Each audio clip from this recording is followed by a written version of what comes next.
सुनाई दे रहा है? बेरा नहीं हूं मैं। ये सिर्फ एक ट्रेलर नहीं है, ये हम सब के लिए संदीप रेड्डी वांगा की तरफ से एक चेतावनी है, क्योंकि वो इंडियन सिनेमा में और स्पेशली एक्शन जॉनर में रेवोल्यूशन लाने वाली है। ट्रेलर से साफ पता चलता है कि एनिमल मूवी तुम्हें सिर्फ खून खराबा ही नहीं देगी, बल्कि एक तगड़ी स्टोरी, रिश्तों के तनाव और of course next level fight sequence के साथ अर्जुन कपूर वाली एक्टिंग, कड़क एक्टिंग देगी। तो चलो, मुझसे तो वेट नहीं हो रहा है, इसलिए सीधा ब्रेक डाउन करते हैं। ओके, तो ट्रेलर की शुरुआत इस सीन से होती है जहाँ पर बाप बेटे यानी रणबीर कपूर और अनिल कपूर बैठे हैं और इन दोनों ने लाल टीका लगाया है और कपड़े भी सिंपल व्हाइट पहने हैं, यानी कि कोई फेस्टिवल जैसी चीज का माहौल है। पर रणबीर की एक आंख और एक साइड के चेहरे पर जख्म है, यानी वो अभी किसी लड़ाई से आया है और इसी वजह से उसके पिता शायद उस पर नाराज है। पर जब वो अपने पिता की एक्टिंग करता है तब पता चलता है कि बचपन में उसका बाप उसके साथ बहुत रूड था, लेकिन वो उतना ही ज्यादा अपने बाप से प्यार करता था। वैसे ये बाप बेटे का रिश्ता देखने में बहुत मजा आएगा, जहाँ पर अपना हीरो बचपन से ही अपने बाप के लिए इस हद तक क्रेजी था कि माइकल जैक्सन का शो छोड़कर उसके बर्थडे पर रुकता है। और दूसरी तरफ उसका बाप उसके साथ बात करने को भी तैयार नहीं था। उसका बाप उसे दिन में 10 मिनट भी दे नहीं पाता था। उसकी माँ कहती है वो तुम्हें सुपर हीरो मानता है, और सेम वही बात तुम्हें चिट्ठी पर भी लिखी हुई देख सकती हो, जिसे अनिल कपूर पढ़ रहे हैं। इसमें लिखा है, you are my superhero papa. वहीं पे जिस कमरे में अनिल कपूर जी ये चिट्ठी पढ़ रहे हैं वो रणबीर के बचपन का कमरा है, क्योंकि यहाँ पर माइकल जैक्सन के 2 पोस्टर लगे हुए हैं। और ट्रेलर की शुरुआत में ही हमने देखा कि अपने हीरो को माइकल जैक्सन बहुत पसंद है, और यहाँ पर अनिल कपूर को मिडिल एज का दिखाने की कोशिश भी की गई है। उनके बाल डाई किए गए हैं और इस सीन में तुम उनके सफेद बाल देख सकते हो। वैसे ये सीन एक रेस्टोरेंट का है, जहाँ रणबीर कपूर किसी आदमी को गला घोट के मार रहा है, और जिस तरह से मारने के बाद भी उसे उसने गोली मारी है, उस हिसाब से मुझे लगता है हो सकता है कि इसके बाप को इसे आदमी ने गोली मारी होगी। और यहाँ पर तुम उस गोल्डन खोपड़ी गैंग के मालिक को भी देख सकती हो, यानी कि ये भी हो सकता है कि इसी ने अपने हीरो के बाप को मारने की सुपारी ली हो। वैसे ये सीन जहाँ दिखाया गया है कि रश्मिका उसके पापा के मरने की विश मांगती है और उसके बाद अनिल कपूर को गोली लगती है, वो आई थिंक हमें उल्टा दिखाया गया है। मतलब कि मुझे पर्सनली ऐसा लगता है कि सबसे पहले अपना हीरो घर छोड़ के रश्मिका के साथ जाएगा, उसके बाद जब उसके बाप को गोली लगने की खबर उसे मिलेगी तो वो सीधा 2 बच्चों को लेकर वापस आएगा, यानी कि अंदाजन वो 10-12 साल बाहर रहा होगा। और हाँ, कुछ भी बोलने से पहले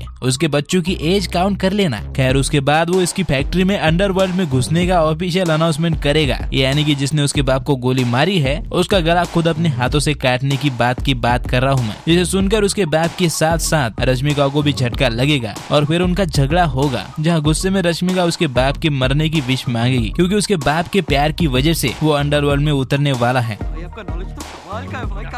वैसे उसके बाप का नाम बलबीर सिंह है, पर माँ कसम जब भी ट्रेलर में बॉबी देओल की एंट्री हुई बहुत मजा आया। और इस सीन में अगर पीछे का बैकग्राउंड देखे तो ऐसा लगता है शादी हो रही है, जब अपने विलन भाई साहब ने खुद ही किसी को मार दिया है और खुद ही रो रहे हैं। कि ऐसा तो नहीं है कि इन्होंने अपनी ही बंदी को टपका दिया हो, क्योंकि विलन लोग अक्सर ऐसा करते हैं, अगर तुम मेरी नहीं हुई तो मैं तुम्हें किसी और की भी नहीं होने दूंगा।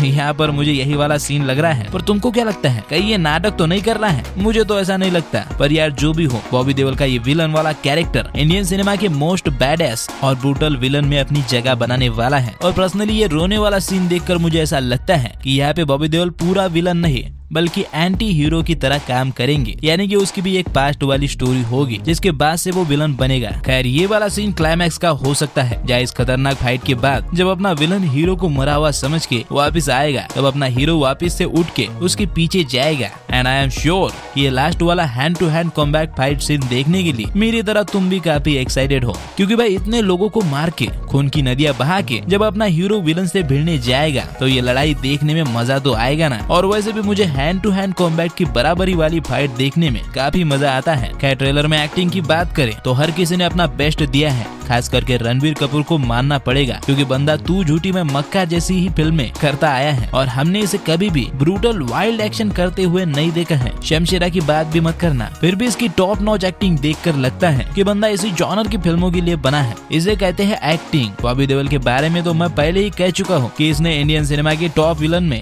अपना नाम गुंदवा लिया है। रश्मिका और अनिल कपूर ने भी ट्रेलर के हिसाब से बेस्ट ही दिया है, और रश्मिका तो कमाल की लग रही है। हालांकि वो मशीन गन वाला शॉर्ट ट्रेलर में नहीं दिखाना चाहिए था। हाँ, देखकर मुझे भी मजा तो आया, पर मुझे लगता है उसे मूवी में देखकर ज्यादा मजा आता। लेकिन मेरा डायरेक्टर संदीप रेड्डी वांगा पर ब्लाइंड ट्रस्ट है। मैं जानता हूँ कि अगर उन्होंने इस मशीन गन को ट्रेलर में ही दिखा दिया है तो मूवी में दिखाने के लिए भी उनके पास कई मनी शॉट होंगे। होप सो, क्योंकि प्री टीजर से लेकर ट्रेलर तक हम एनिमल के बारे में, उसकी स्टोरी के बारे में बहुत कुछ जान चुके हैं और शॉकिंगली फिर भी एक्साइटमेंट बरकरार है, उल्टा बढ़ता जा रहा है। तो इसी से तुम अंदाजा लगा सकते हो कि मूवी किस लेवल की बनी होगी। और नॉर्मली मैं किसी भी मूवी को लेकर प्रेडिक्शन करता तो नहीं हूँ, क्योंकि हमको पता है कि सिनेमा दुनिया का सबसे बड़ा जुआ है। यह कब बकवास फिल्में चलती है और कब अच्छी फिल्में डूबती है कोई नहीं जानता। पर फिर भी मेरे को ऐसा लग रहा है कि एनिमल बॉक्स ऑफिस फाड़ देगी। तुमको क्या लगता है, क्या होगा? और वैसे ट्रेलर तुम्हें कैसा लगा मुझे कमेंट में जरूर बताना। साथ ही में मैंने स्पाई वर्स पर भी बात की है, इसकी वीडियो तुम्हें ऊपर मिल जाएगी। तो वह लोग अपने हमेशा के डायलॉग का टाइम आ गया है।